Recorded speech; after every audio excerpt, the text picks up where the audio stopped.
네, 지평선 이세원입니다. 이번에 풀어볼 문제는 배우 황정음의 사주인데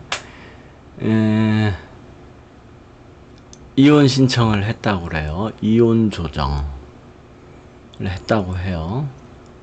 그래서 이제 질문이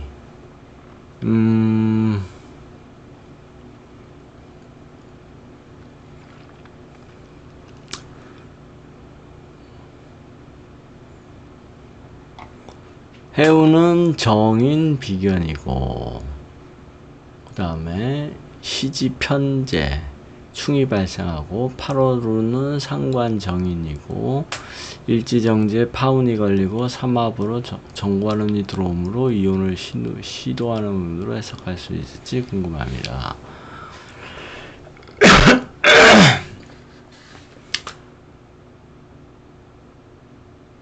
복잡해요.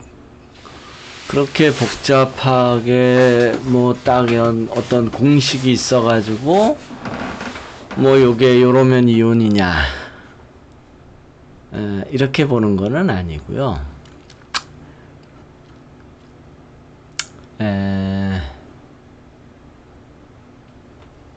사주 개수가 25만 가지가 나와요. 경우의 수가. 그러면은 우리나라 인구가 남한만 5천만이라고 할 때 한 사주가 동일한 사주가 한 7, 80명 나오는 거예요. 남자 여자 합쳐서.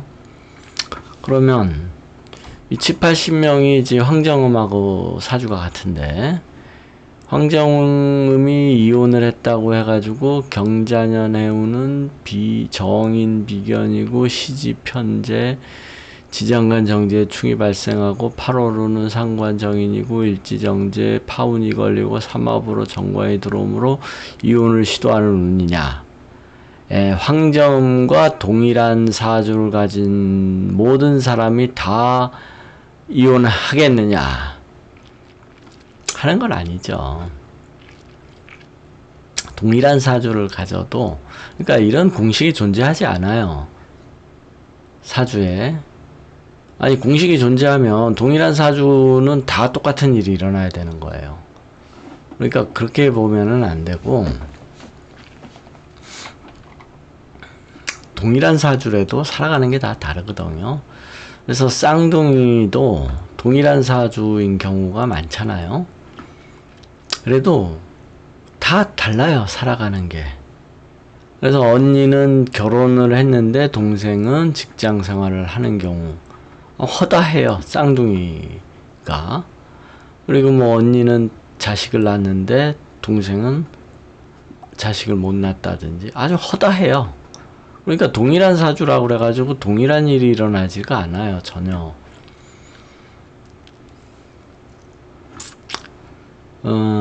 그래서 어떤 사주에 무슨 공식이 있어가지고 무슨 일은 반드시 딱 공식에 걸렸으니까 이런 일이 일어난다.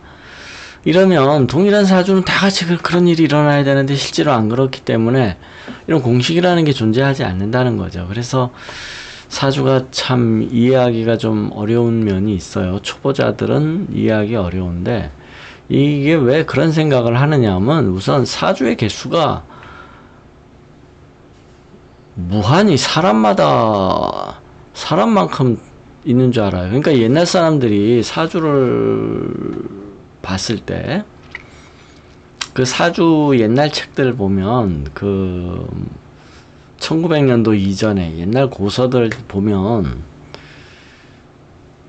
무슨 사주 누구는 이렇기 때문에 이랬다라고 이렇게 이제 되어 있는 내용들이 많은데, 옛날 사주 책들 1900년도 이전 고서들이죠.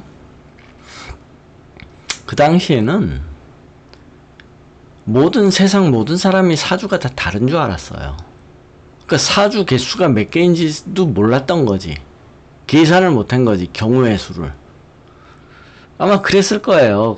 그러니까 이 모든 사람이 다 다 다른 사주로 가지고 있겠거니 했으니까 뭐 이런 일이 사주가 이러면 이런 일이 일어나더라. 마치 공식처럼.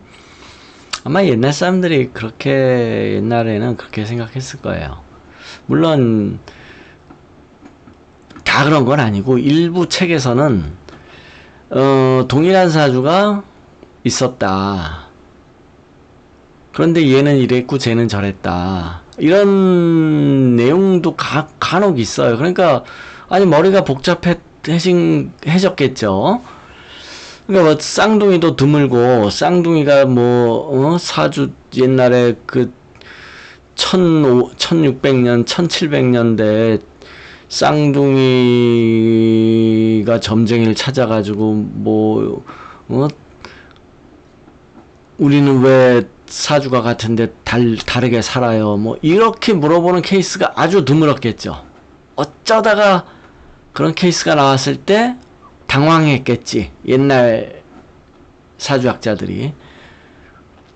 대부분은 사주가 평생 똑같은 사주를 풀이할 일이 없으니까 확률적으로 지극히 낮으니까 모든 사람은 다 사주가 다른가 보다. 그러면 이런 사주에 이런 일이 있으면 이 사람은 이런 일이 일어나 보다. 이게 무슨 공식이 있나 보다.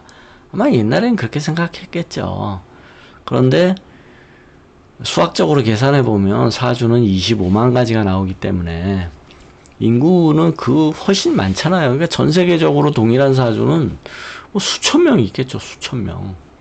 근데 다 다르게 산다라는 거죠. 그래서 사주에는 또 반드시 뭐 무슨 운이 이렇게 일어나면 무슨 일이 반드시 일어난다 하는 거는 아닌 거예요. 그 사람의 삶에 맞춰서 해석을 해야 돼요. 그래서 황정음이가 왜 이혼을 했겠냐, 사주로 추정을 할 뿐이에요. 그래서 추명학이라고 하는 거예요. 운명학은 추명학. 명을 추정한다라는 거지. 이 명이라는 거는 뭐냐면 하늘의 명령이에요. 너는 이렇게 살아라 하고 하는 하늘의 명령. 그 명령을 추정한다 해서 추명학. 아주 이름을 잘 지었어요. 추명학이라는 이름이 아주 잘 지은 이름이에요. 그래서 사주 추명학. 아주 사주를 제대로 알고서 이름을 붙인 케이스가 되겠죠. 그런 사주 추명학이라는 거는. 사주학적으로 해석을 해볼게요. 이 황정음이가 왜 이혼을 하게 되었는지. 이 사주는 이제 인성이 약해요. 인성이. 지장간에 정인이 딸랑 하나 있죠. 이렇게 굉장히 약한 거예요. 그런데 이렇게 일단 8글자에는 없어요. 지장간에는 있지만 이렇게 사주에 없거나 약한 운이 들어오면 그 일은 크게 일어나요. 그래서 이렇게 정인이 없는 사주에, 물론 지장간에는 약하게 있지만, 약하게 있다면은 이제 그 의미가 뭐냐 하면 이게 굉장히 소중하다는 거예요. 소중하다.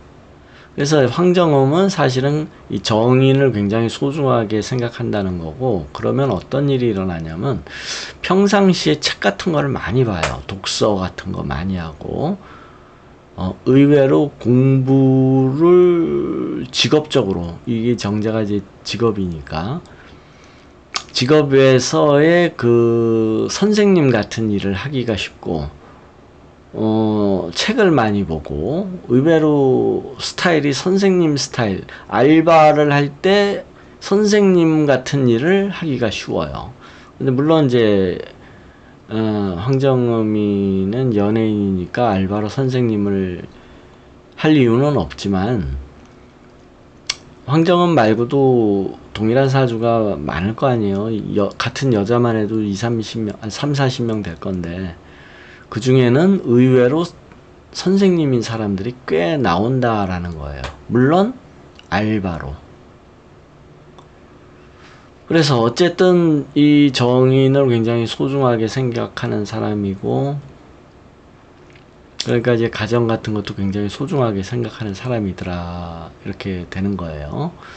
그런데 이렇게 약한 운이 해운이나 대운에서 오면 그 일이 강력하게 일어나요. 그러니까 사주는 약한 운이나 없는 운이 들어올 때 그 일이 세게 들어와요. 심각하게 영향을 미쳐요. 자기 운명에서. 그래서 올해가 이제 경자년인데 이 경자가 뿌리를 내리죠. 경이 뿌리를 내리죠. 그래서 올해 가정에 대한 문제가 일어난다라는 거예요.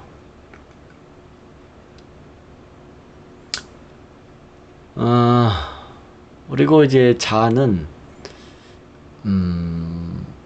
이 가정이 어떤 의리의 문제, 인간적인 문제, 그런 것들로 인해서 일어난다 그런 거예요. 그러니까 뭐 돈 문제는 아니고, 돈 문제 물론 이 겁재가 이제 돈을 뜻하고 있지만 여기가 직접 겁재면은 돈 때문에 가정의 일이 일어난다라고 해석하겠지만 이건 비견이니까 인간관계, 그러니까 이제 성격 차, 쉽게 말하면 두 사람의 이혼 사유는 뭐냐, 이렇게 되면은 뭐 성격 차가 되겠죠. 성격 차, 돈 문제이기보다는. 그리고 그래서 이 가정 문제가 일어나니까 가정 문제 중에서도 가정에서 일어날 수 있는 일이 뭐 이혼이라든지, 이혼이 대표적인 일이겠죠. 결혼을 이제 한 사람이니까. 그리고 가정을 굉장히 소중히 여기는 사람이니까. 그리고 이제 편제가 충이니까 이거는 이제 자리에 관한 일. 이거는 이제 이혼을 하게 되면은 이제 따로 살아야 되니까 집도 구해야 되고 뭐 이런 문제를 말하는 거예요. 그리고 상관은 이제 이게 이제 구설로 이어지는 그런 문제가 되겠죠. 그래서 지금 이제 8월 달에 이혼 조정 신청을 했대요. 이혼 조정이라는 거는 이제 합의 이혼이 안 되니까 재판으로 간다라는 거죠. 재판으로 간다는 거는 어느 한쪽이 이혼을 거부했을 가능성이 높죠. 거의 뭐 어느 한쪽은 싫다고 했겠죠. 그런데 아마도 황정음 남편이 이혼을 거부했을 가능성이 높겠죠. 아무래도. 근데 이제 황정음이 이제 이혼하자 했겠죠. 그냥 상식적으로 본다면.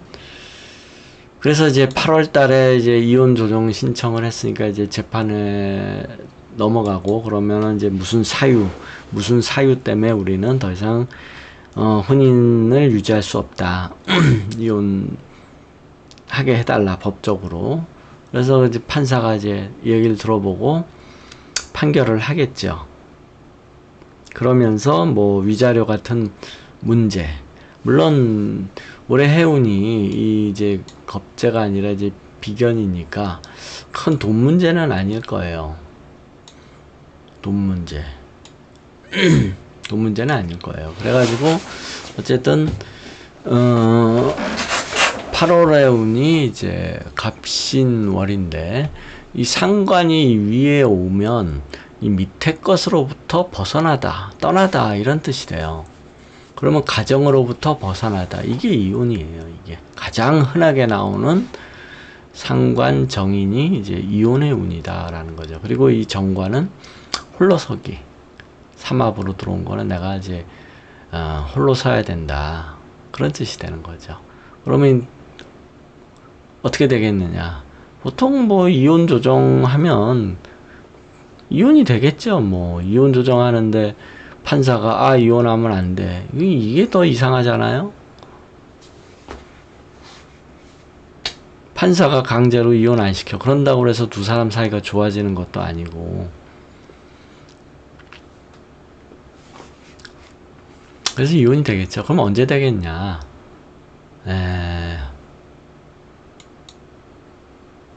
10월 달에 상관이니까 이게 이제 이때 법원으로 가는 거죠. 항상 법원에 출두를 해야 된다. 법원에 민사든 형사든, 그러면 상관 달에 가는 거예요. 그러면 이때 재판이 열리겠죠. 그리고는 12월 달 요게 이제 이혼이 되는 그런 운이죠. 12월 달. 아니면 1월 달일 수도 있어요. 이미 12월에 결정이 나고 1월 달에 선고를 할 수도 있고. 근데 12월 달이 유력하죠. 왜냐하면 정관이라는 게 이제 홀로서기 또는 법원은 국가기관이기 때문에 이렇게 국가기관과 관련된 일이 일어날 때는 항상 정관이 나와요. 그래서 이게 법원의 판결일 수도 있고, 그 다음에 이제 편제가 충이니까 이제 이건 이제 집을 이제 새로 마련해야 되고, 그래서 아마 12월에 판결이 나겠죠. 12월에.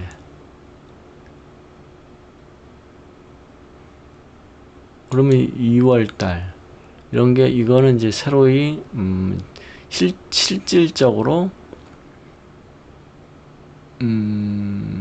실질적으로 이제 갈라서는 거 아니면은 2월달이 법원에서 판결하는 걸 수도 있겠네요. 정관이 나왔으니까. 그래서 판결은 12월 또는 2월 2월일 수도 있겠어요. 정인이 올라갔으니까. 이때는 12월에는 정인이 안 올라가고 2월이겠네요. 2월. 이렇게 정인이 약한 사주에서 정인이 올라갔으니까 이때 가정에 대한 가정이 찢어지는 2월이 되겠네요. 2월. 이때 실질적으로 이때가 판결 나가지고 실질적으로 이제 혼자 되는 그런 운이 되는 거죠.